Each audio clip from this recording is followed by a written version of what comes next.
یہ حدیث پوری ایک ہی حدیث کیا دو ٹکڑے ہیں، الگ الگ حدیثیں نہیں ہیں۔ اچھا ایک بات اور، حضرت داتا صاحب رحمۃ اللہ علیہ نے ایک سوال اٹھایا ہے کہ حضرت امام حسین رضی اللہ تعالی عنہ نے میدان کربلا میں اس سے پہلے تلوار کسی کے خلاف نہیں اٹھائی، ابوبکر صدیق کے زمانے میں تلوار نہیں اٹھائی، عمر فاروق کے زمانے میں نہیں اٹھائی، عثمان غنی کا زمانہ، مرتضیٰ کریم کا زمانہ، امام حسن کا زمانہ، حضرت امیر معاویہ کا زمانہ، آپ نے یزید سے پہلے 6 ہستیاں اقتدار کر کے گزر گئیں، کسی کے خلاف آپ نے تلوار نہیں اٹھائی۔ ادھر نہیں اٹھائی، یزید جیسے ہی تخت پہ بیٹھا آپ نے تلوار اٹھا لی، فرق کیا تھا؟ یہ داتا صاحب نے سوال اٹھایا کشف المحجوب میں، صفحہ نمبر 76 پہ آپ لکھتے ہیں تاحق ظاہر بود، تلوار پہلے کیوں نہیں اٹھائی؟ اس کی وجہ یہ تھی اس لیے کہ اس وقت تک حق موجود تھا۔ مر حق را مطابع بود، آپ حق کے تابع داری میں چلتے رہے، بچوں حق مفقود شد، جب حق ختم ہو گیا شمشیر برکشید، آپ نے فوراً تلوار کھینچ لی۔ اب اس سے 3 مسئلے حل ہو گئے۔ پہلا مسئلہ یہ کہ پہلے 6 خلفاء کو امام حسین نے پاس کر دیا، ابو بکر صدیق، عمر فاروق، عثمان غنی، علی المرتضیٰ، حضرت امام حسن اور حضرت امیر معاویہ، ان کے خلاف امام حسین نے تلوار نہ اٹھا کر اپنے غلاموں کو، سنیوں کو، اہل اسلام کو یہ طریقہ بتا دیا، یہ مسئلہ سمجھا دیا کہ ان سب کے خلاف میں بھی نہیں بولا، تم نے بھی نہیں بولا۔ نعرہ تکبیر، نعرہ رسالت، نعرہ حیدری، عظمت و شان مصطفیٰ۔ دوسرا مسئلہ یہ حل ہو گیا کہ آپ نے یزید کے خلاف تلوار اٹھائی تو اس کا مطلب ہے کہ یزید غلط تھا، آپ ٹھیک بندے کے خلاف تلوار اٹھانے کے عادی نہیں ہیں۔ 2 مسئلے حل ہو گئے۔ تیسرا مسئلہ یہ بھی حل ہو گیا کہ یہ حکومت کا مسئلہ نہیں تھا، اقتدار کا رولا نہیں تھا، یہ 2 شہزادوں کی جنگ نہیں تھی۔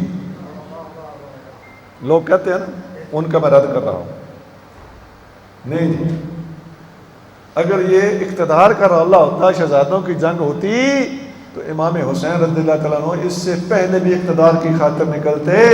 آپ نے اقتدار کو سائڈ پہ رکھا ہوا ہے، حق کو سامنے رکھا ہوا ہے، اور حق والوں کے خلاف آپ نہیں بولتے، جو نا حق ہوتا ہے اس کے خلاف آپ کھڑے ہو جاتے ہیں۔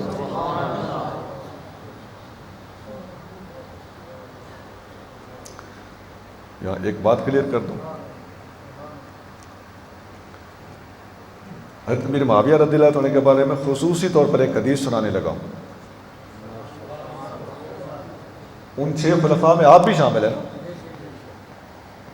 تو حدیث میں آتا ہے کہ حضرت ام حرام ایک صحابیہ خاتون ہے رضی اللہ تعالی عنہا، ان کے گھر میں نبی کریم صلی اللہ علیہ وسلم آرام فرما رہے تھے، آپ سو کر اٹھے تو آپ ہنس رہے تھے۔ حضرت ام حرام نے پوچھا یا رسول اللہ ہنسنے کی وجہ کیا ہے؟ آپ نے فرمایا سمندر کے پار میں نے خواب میں اپنی امت کا ایک لشکر حملہ کرتا ہوا دیکھا ہے، ان سب پر جنت واجب ہے۔ حضرت ام حرام نے عرض کیا یا تو دعا فرمائیے اللہ مجھے اس لشکر میں شامل ہونے کی توفیق دے۔ آپ نے فرمایا تم اس لشکر میں شامل ہو۔ آپ دوبارہ سو گئے، دوبارہ اٹھے تو پھر آپ ہنس رہے تھے۔ حضرت ام حرام نے پھر پوچھا حضور اب ہنسنے یا مسکرانے کی کیا وجہ ہے؟ حضور صلی اللہ علیہ وسلم نے فرمایا اب میں نے ایک اور لشکر دیکھا ہے اپنی امت کا جن کے گناہ معاف ہو چکے، سبحان اللہ، بعد والی بات نہیں، پہلے اس سے پہلے کے گناہ معاف، لیکن وہ پہلا لشکر جو ہے اس کے اگلے پچھلے گناہ معاف، اس پر جنت واجب۔ آپ کریم صلی اللہ علیہ وسلم نے یہ حدیث ارشاد فرما دی۔ حضرت ام حرام رضی اللہ تعالیٰ عنہ حضور کریم صلی اللہ علیہ وسلم کے بعد، آپ کے پردہ فرمانے کے بعد، اپنے شوہر عبادہ بن صامت رضی اللہ تعالیٰ عنہ کے ہمراہ سمندر پار جہاد پر گئیں، اور جہاد پر جانے والے لشکر کے سردار، امیر اور سپہ سالار کا نام حضرت امیر معاویہ ہے۔ یہ اسی بخاری کے اگلے الفاظ ہیں کہ ام حرام بعد میں امیر معاویہ کی قیادت میں سمندر پار جہاد کرنے والے لشکر کے ساتھ اپنے شوہر کے ہمراہ گئیں، اور وہاں پر جب فتح ہو گئی تو آپ کے شوہر نے آپ کو خچر پر سوار ہونے کے لیے جب سوار کرانے کی کوشش کی تو خچر بدکا، مائی صاحبہ گر گئیں اور آپ کی شہادت ہو گئی، اور ادھر ہی آپ کا مزار بنا، اور البدایہ ون نہایہ والے لکھتے ہیں کہ وہاں آپ کا مزار عام اور خاص بندے کی زیارت گاہ ہے، مسلمان وہاں پر زیارت کرنے کے لیے جاتے ہیں۔ حضرت ام حرام وہاں پر دفن ہو گئی۔ اب دوسرا لشکر جب بعد میں گیا تو ظاہر ہے وہ نہیں جا سکتی تھی، تو حضور نے فرمایا تھا کہ انہوں نے کہا تھا حضور دعا کریں مجھے اللہ دوسرے لشکر میں بھی شامل کر دے، فرمایا تم دوسرے لشکر میں نہیں ہو۔ یہ ساری بات بخاری میں ہے۔ تو پہلے لشکر میں ہو، وہ گئیں ادھر ہی شہید ہو گئی، دوسرے لشکر میں تم نہیں ہو، شہید ہو چکی تھیں، کیسے جاتی؟ پتہ چلتا ہے ہمارے آقا ایسے نہیں بات کرتے، یہ تکے لگانے والی ہستی نہیں ہے، یہ سچی بات کرنے والی ہستی ہے، یہ دیکھ کر بولتے ہیں۔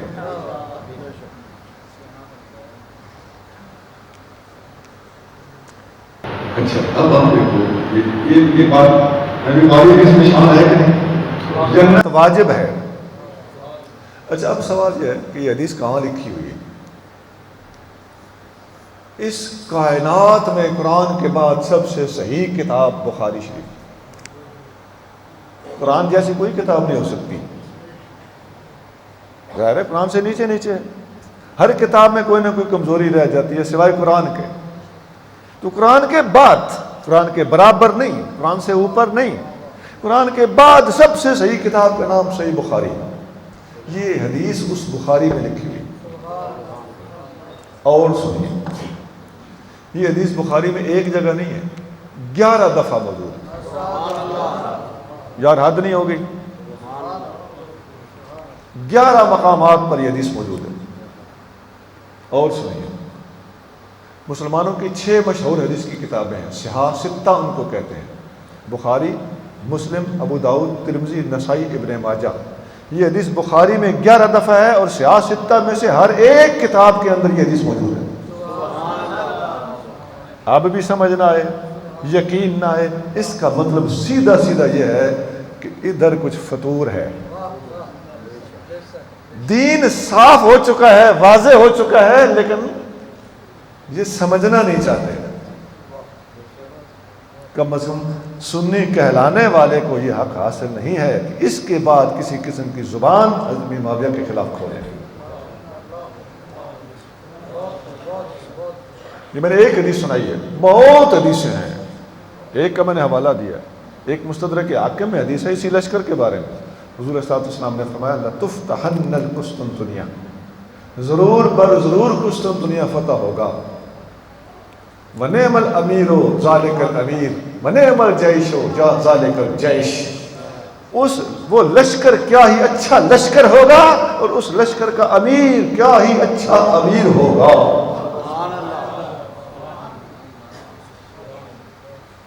تو یہ بات میں نے کلیئر کی ہے۔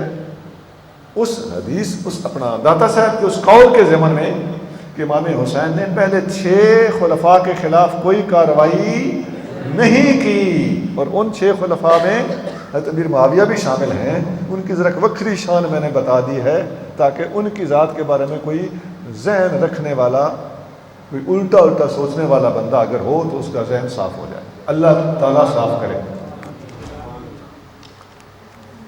اچھا ایک بات اور آخر میں کر دیتا ہوں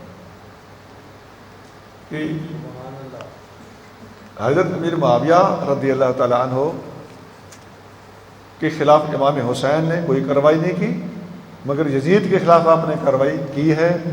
فرق سامنے آ گیا کہ یزید کی وجہ سے امیر معاویہ کو برا نہیں کہنا اور امیر معاویہ کی وجہ سے یزید کو اچھا نہیں کہنا. بڑی صاف بات. حضرت عمر بن عبدالعزیز رضی اللہ تعالیٰ عنہ بہت بڑے خلیفہ گزرے ہیں، تابعی ہیں، صحابہ کی بے شمار تعداد کو دیکھا ہے. حضرت عمر بن عبدالعزیز کے سامنے ایک بندے نے حضرت امیر معاویہ کی مخالفت کی. آپ نے اسے 20 کوڑے مروائے. ایک بندے نے یزید کو اچھا کہا، آپ نے اسے بھی 20 کوڑے مروائے. بات صاف ہو گئی کہ بزرگوں کا طریقہ بڑا صاف ستھرا اہل سنت والا طریقہ ہے، اسلامی طریقہ ہے، نبی کریم صلی اللہ علیہ وسلم کا پسندیدہ طریقہ ہے. حسین کا بتایا ہوا راستہ یہی ہے کہ پہلے کے 6 خلفاء کا احترام کرنا ہے. یزید کی بات آتی ہے تو بات کھینچ رہی ہے، تو یزید نے بالکل یہی کر کے دکھایا. یہی دادا صاحب لکھ رہے ہیں کتاب کا ہے دودھ مرحب کا مطابق دودھ جب تک حق تھا حسین حق کے تابع رہے، جب حق چلا گیا تو تلوار کھینچ لی. یہی ڈاکٹر صاحب اس کتاب کے سمے 76 پر یہ بات لکھتے ہیں اور 2 صفحے آگے چل کے صفحہ 78 پر لکھتے ہیں امام زین العابدین کا ذکر ہوا رضی اللہ عنہ. تو وہاں آپ نے یزید کا نام دیا داتا صاحب کہ یزید نے یہ کیا. تو داتا صاحب کہتے ہیں یزید اخزاہ اللہ دون ابیہ. اس کا ترجمہ ہے یزید کو اللہ ذلیل کرے کیونکہ اس کے والد کو نہیں. وہی عمر بن عبدالعزیز والی بات، وہی امام حسین والی اپنی بات کہ پہلے 6 کا ادب ہے یزید کا نہیں ہے. تو داتا صاحب نے بھی یہ لفظ لکھ دیا یزید اخزاہ اللہ دون ابی ہے، یزید کو اللہ رسوا کرے مگر اس کے والد کو نہیں، تاکہ اہل اسلام تک داتا صاحب کا پیغام پہنچ جائے کہ یزید کی وجہ سے اس کے والد کو برا نہیں کہنا. میں دوبارہ دہرا دیتا ہوں، یزید کی وجہ سے یزید کے والد کو برا نہیں کہنا. یزید کے والد چونکہ اچھے ہیں ان کی وجہ سے یزید کو اچھا نہیں کہنا. سنا سنیوں کا عقیدہ خدا کی قسم نتھرے ہوئے پانی کی طرح ہے، شفاف شیشے کی طرح ہے.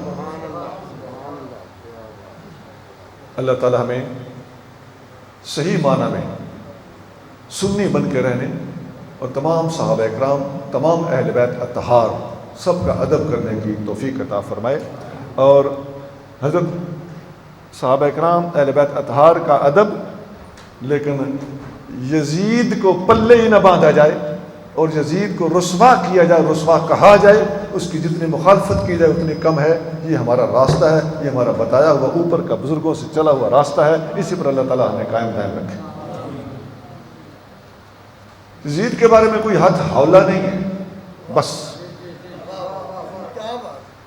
حسین حق پر ہے، یزید غلط. اللہ تعالیٰ ہم سب کے ایمان کی حفاظت فرمائے. فقیر نے جتنی باتیں آپ کے سامنے رکھی ہیں، کوشش کی ہے کہ آج کل جو نیٹ پر سوال گردش کر رہے ہیں، طریقے سے پھیلائے جا رہے ہیں، ان سوالوں کے جوابات نہایت ذمہ داری کے ساتھ اپنے دوستوں تک پہنچا دیے جائیں، تاکہ ان میں کوئی اگر ذہین آدمی ہے، سمجھدار آدمی ہے، ہماری باتوں کو نوٹ کر کے اپنے طور پر بھی، ہمارا نام نہ لیں، آپ اپنی طرف سے لانچ کر دیں، لیکن یہ حقائق ایسے ہیں ان کو آگے بیان کرنا میرے تحقیق اور خیال کے مطابق ہم سب پر لازم ہے، آپ سب پر واجب ہے. سبحان اللہ. آپ مصطفیٰ کریم کے غلام ہیں، آپ بھی اس دین کے ذمہ دار ہیں. کوئی میرا ٹھیکہ نہیں ان دلائل پر جو میں نے دیے ہیں، یہ میں نے کتابوں سے لیے ہیں. کتابیں میری تھوڑے ہیں، بزرگوں کی کتابیں، یہ آپ کا اپنا میٹیریل ہے. آپ اسے بولیں اپنی طرف سے، اپنے بہاف پہ بولیں، آپ کو اجازت ہے. سبحان ربک رب العزت عما یصفون وسلام علی المرسلین والحمد للہ رب العالمین.